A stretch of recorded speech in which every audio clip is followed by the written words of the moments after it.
Hello everyone, I'm Alfian and today we are going to solve the LeetCode challenge on the challenge number 70 called the climbing stairs. And for this particular challenge, it is supposed to be a medium difficulty instead of easy difficulty because we are working with the recursion.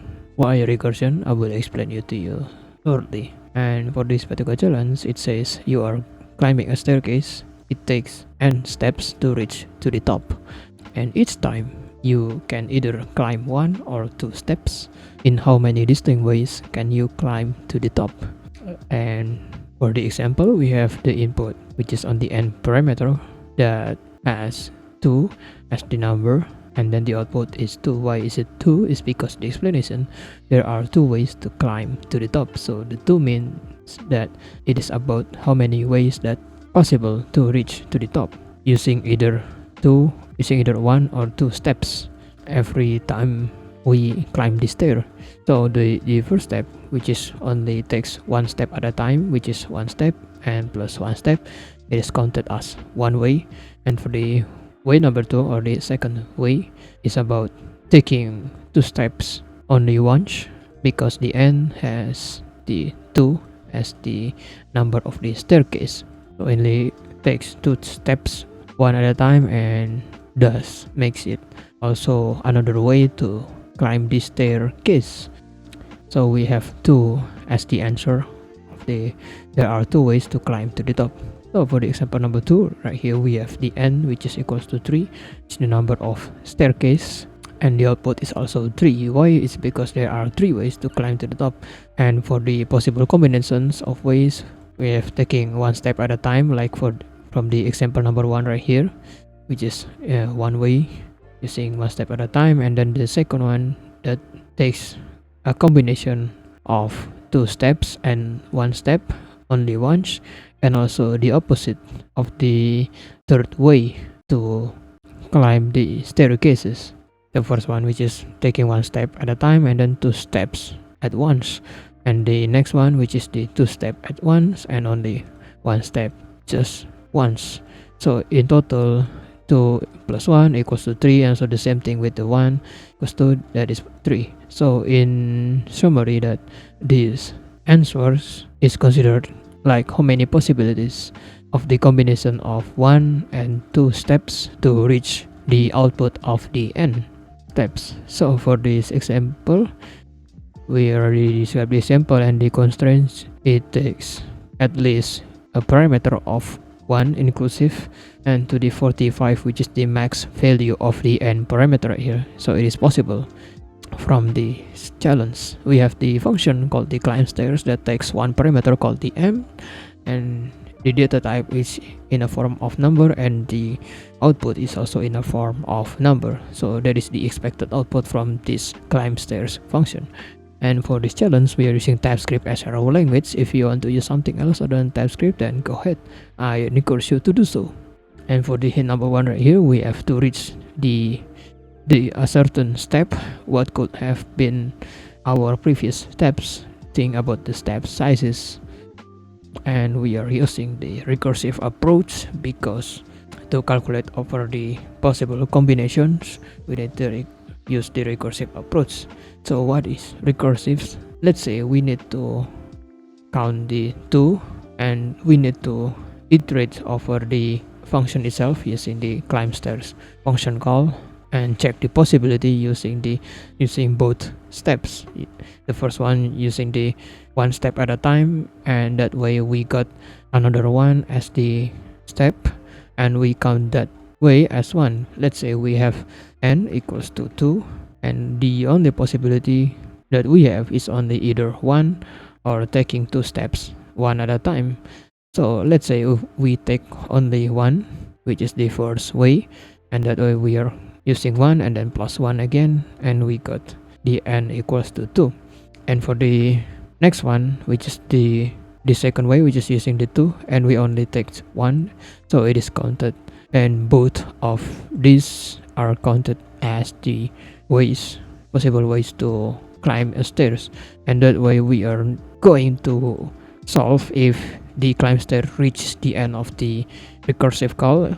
If it reaches either 0 or 1 step, because if we happen to already have one step from the end, from the recursion call using the n-1, then we only got another one and we don't have any other way using the 2 because it is only one way to go. And so the same thing also applies on the another way, which is using the 2, taking 2 steps one at a time from the branch of the 2. Let's say we only have 2 and it only takes 2, and since it will return 0, then it will count the climb stairs, returning the number as 1 to the top from the root of the climb stairs function of the parent function call. So for this one, we only take one at a time and then using the -1, and of course it will only return 1 as the only way to return to the top. So that way we are returning 1 as the answer from the number output right here. So, and I have another example. If the case is 3, then the 2 right here of we are taking 2 steps, then the next one would be 2 plus 1, and we got the 2 as the answer. And for the 1, we can use the 1 plus 2 and 2 plus 1, since 2 plus 1 is already registered as the another way to climb the stairs. And also the same thing goes with the 1 plus 2 and also 1 plus 1. So we have 3 possible combinations to climb the stairs of the number of the staircase, which is 3. So let's code this by using the if check to check if the steps, if the state of the n is already equals or below the 1, then we return the 1 as the answer. Then we count that 1 as the way because it reaches the end of the possible combination, and we register 1 as our answer from all of the branches of the possible branches from the recursive call. And we can add another check directly using the return using the climb stairs, and that takes the n-1, and also the same thing with the climb stairs. We can just directly call another climb stairs before we returning the true answer from the number output right here from another climb stairs nested function call that is called the recursive function call using the n-2. To visualize this, let me run this for a moment, and we got the accepted, but it is only a partial of what we are trying to solve here. If we happen to use the submit directly, then it will return a recursive function call explosion because it takes so many times and so many possible combinations of the climbing stairs, of the nested climbing stairs function, of the function call from itself. Then it will reach the time limit exceeded, because if it reaches the end of the 44, then we use the recursive call one too many times. So the possible combination is, counting the possible combination is nearly impossible if we just use this raw code. Okay, to visualize this, let's say we have 1 n equals to 1 and we only have one step. So that is why I'm using the if check, using the edge case right here. If check if the n is already equals or below than 1. Let's say if it's 0 or 1, either 0 or 1, then we'll return the 1 as the one possible way to from the branch 1 right here, because this branch 1 only has one way to iterate forward of the function call. Let's say this first one is we are calling the climb stairs, and the next one we are calling another climb stairs inside of the parent climb stairs function of the recursive call. Then we'll only takes one step at a time and we return the answer as 1 because it has only one way.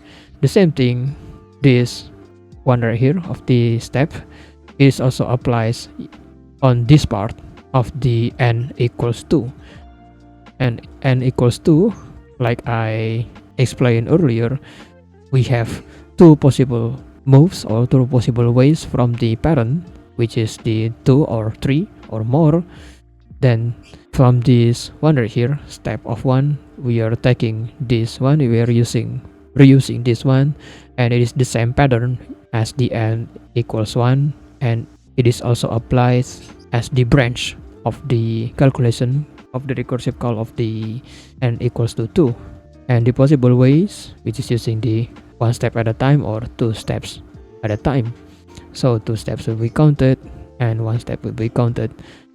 And since it is already 1, because using this n minus 1, and we got this one, this branch from this arrow, and for this one we are using the n minus 2, and we have the 2 steps, and the n is already reaches 0 from this part of the branch. 2 steps, and since n already reached 0, then it will return 1 as the possible way, and we go up from the return 1 to the parent that calls the recursive function call. And also the n minus 1 is returning the 1 because the n is already stated as 1.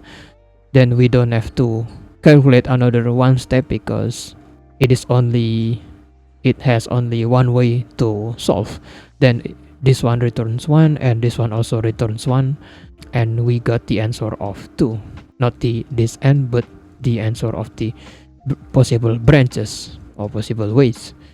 And this 2, if you notice that from the recursive call of 2, it is also applied on this part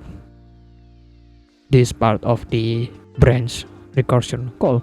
For the 3, n equals to 3, and we have 2 possible steps.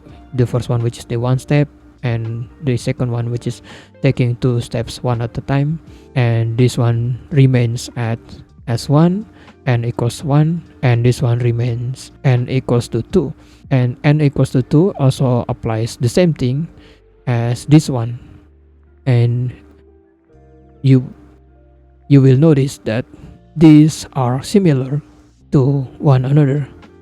Why? Is because the 3 right here using the n minus 1 from this branch, n minus 1 is equals to 2, and this one, you guess it, using the n minus 2 equals to 1. So using the red notation to see the difference, and we have this n state of 2 right here. We have the n equals to 2 on the step, on this part of the step, and it is the same thing as this one. And since this one is n minus 2 equals to 1, then n equals to 1 should be returning directly as one way. And this one is, of course, we are returning 2, and this one is also returning 2 ways to as the answer, and then go up, and 2 will be returned as to the parents, and also the 1 from this one way is returned to the parents. And that is why I'm using the return climb stairs n minus 1 and also plus climb stairs n minus 2. You can do something, you can make this more verbose by creating another constant called the result if you want more verbose approach, and then we can just return result, and it behaves the same way as the first approach that I already declared, but it is still returning time limit exceeded problem. Okay, so what is the real problem right here?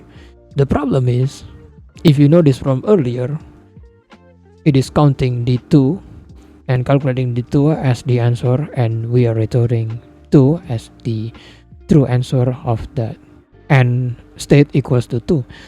And also the 3 and equals to 3, we have 3 states that it needs to return. And if you notice, this part also recalculates again from this part. Let's say from we are using the recursive, so it is working from bottom to up. Let's say the if else already handled from this n equals to 1, this one, it already handles n equals to 1 or 0, and it just returns the answer right away. But for the n equals to 2, it recalculates again using the n equals to 1 as part of the recursive call process. But if you notice on the n equals to 3, it also use the recursive call process similar on the n equals to 2, but it takes another processing time because this part exists. How do we get around this? It is fairly simple. I'm going to use some kind of dynamic programming approach called the memoization. What is memoization?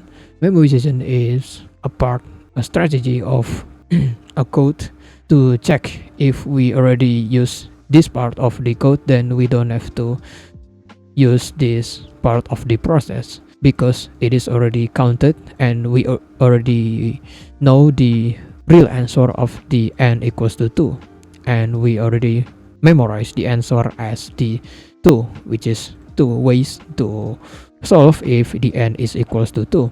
And also for the n equals to 3, then we don't have to do the recalculation and recursive calls again, and we just return the 2 as the answer and go up as the answer to the 3 n equals to 3, and also plus the n equals to 1, and we got the 3 as the answer of the n equals to 3.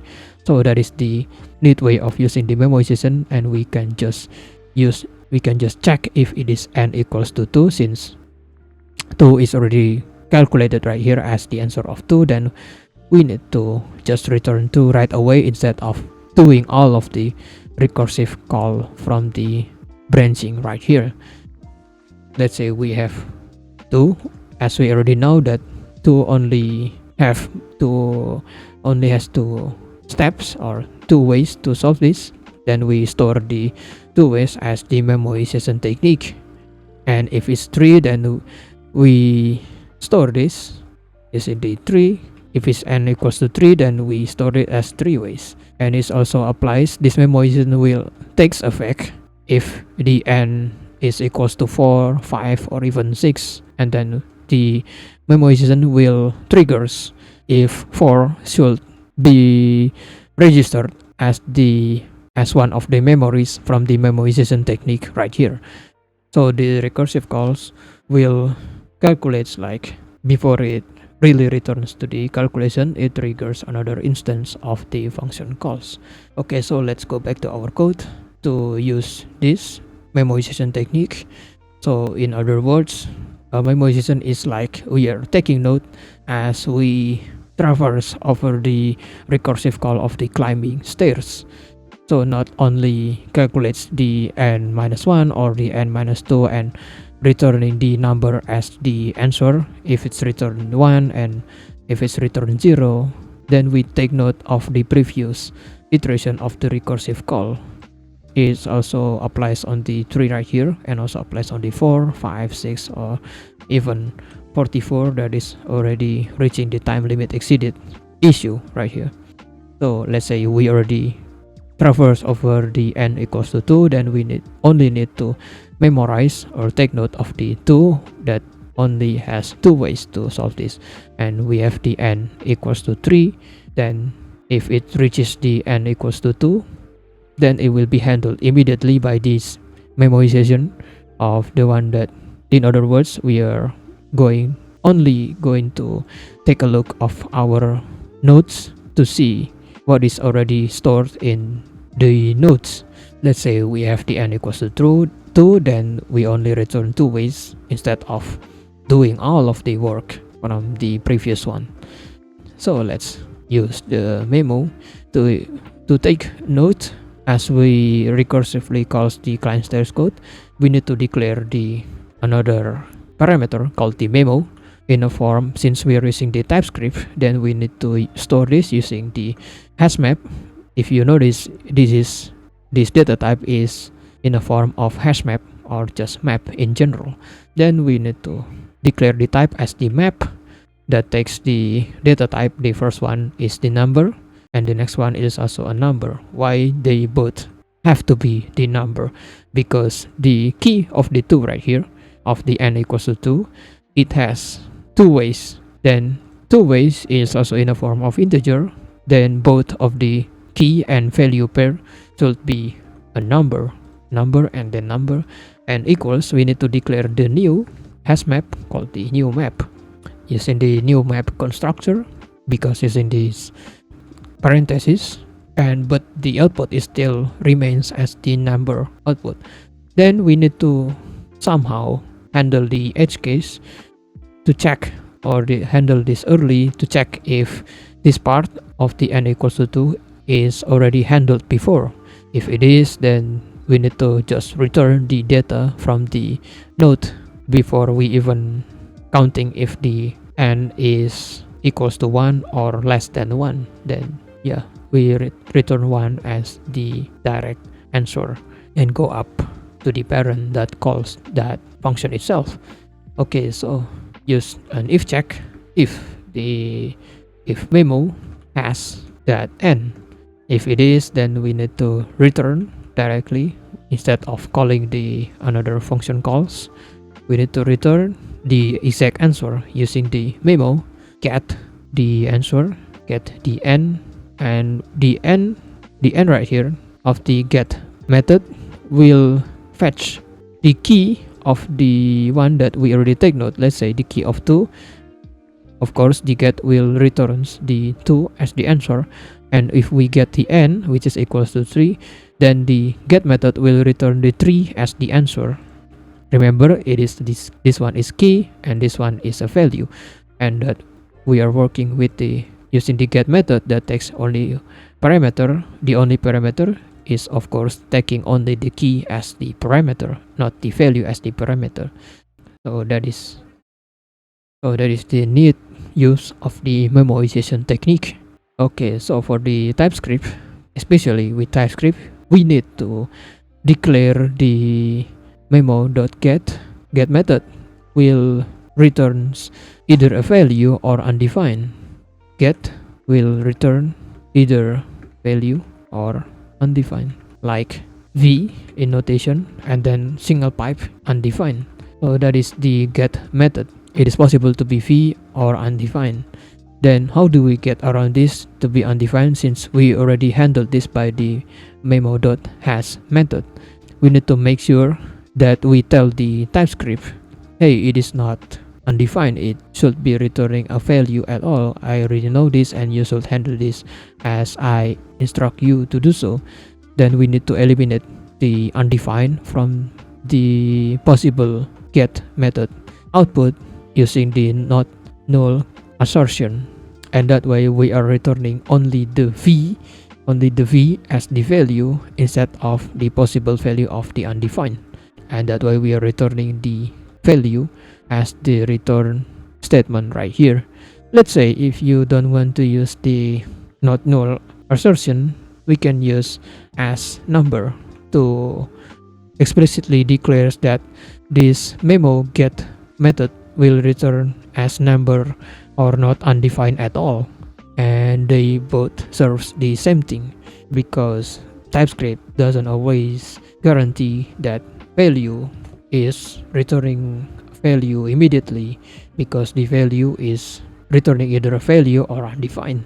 And the same thing also applies on the has method right here. Okay, so for the next one, since the memo already defined or declared as the second parameter right here, that we declare this by ourselves to take note as we traverse over the climb stairs recursive call, then we need to insert the memo as the parameter of the recursive call from the climb stairs recursive call right here, and we take the second parameter as the memo, and the next one also takes the memo as the second parameter. And below this, don't forget to use the memo if it's, let's say, this one, since 2 already defined right here, already doing all of the processes, and we return the answer as the 2, then we need to memoize this with the 2 as the key and 2 ways as the answer, and that way for the parent function call of the n equals to 3, then this one, or the main function of the recursive call, will not doing all of the calculation again, because it is already handled by the memoization data entry right here, and we can just use the memo.set using the set method that takes the n as the first parameter and the next one, which is the result, as the second parameter, and that way we are returning result as it is as the answer. Okay, so let's test this out to see if it works. I'm using the control enter. Okay, so that's about it. I hope you understand my explanation. If you still don't understand, you can ask me in the comment section, or if you have any better solutions regarding this challenge, tell us what you think in the comment section. I hope you have a great day. Thank you for watching the video, and I will see you in the next video. Goodbye.